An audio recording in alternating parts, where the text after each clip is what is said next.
Hey guys, welcome to this year's Black Friday edition of Job with Jason. So as you head out this year for all the Black Friday sales, I have a question for you. When you're buying a house, is cash always king? And I think the answer might surprise you. So I have a little scenario for you. This is an end of the year closing by December 30th this year. Who would you choose? We have two different scenarios here. We have a 21-day closing, and we have Big Money Billy, and we have Rachel here buying her first house. Billy's putting 30% down, 805 credit score, 32% debt to income ratio. A seasoned pro bought 3 houses before. This will be his third in doing a conventional loan. Little old Rachel has been saving her money all year for her 4% down payment with a 643 credit score. Debt to income ratio is a little bit high at 47%, and a first time home buyer with FHA. So the answer is this. Check it out. In our scenario, Miss Rachel is the better loan, all right? Because her assets are verified. So there are 4 major ingredients of a loan. Don't forget about the assets. Just because someone makes money doesn't mean it's going to be a fast, smooth closing. There are several hurdles when looking at people's assets when you purchase a home. So I want to go over these hurdles with you really fast.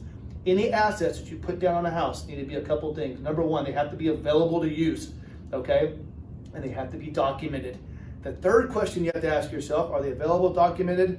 And does your down payment include closing costs in your mind, or the closing costs on top of it? Okay, so most clients think that the down payment, the cash out of their pocket, is just the down payment, but there's 2 to 3% of closing costs that go with any loan.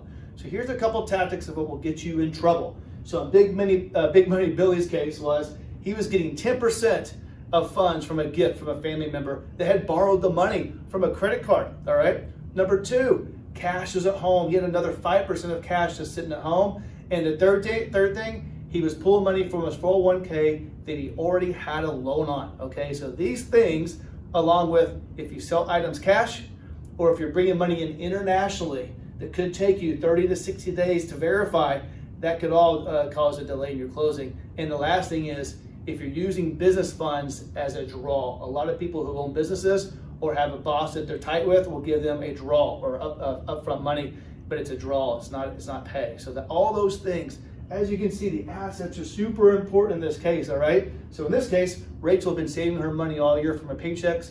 She had 4% already, 4% already for the down payment. You only need 3.5 for FHA, and she had the closing costs saved already as well too. So if you have any questions on this as we head to the end of the year, please give me a call. The worst thing you do is get to the end of the year and miss your homestead exemption and not close on time because of undocumented assets.